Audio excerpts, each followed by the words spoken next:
वालिदैन, अस्सलाम वालेकुम। उम्मीद है आप सब खैरियत से होंगे।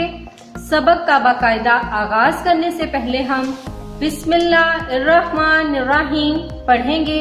आइए सबक का बाकायदा आगाज करते हैं। आज हम हर्फ दाल, उसकी आवाज और उससे बनने वाले अल्फाज सीखेंगे।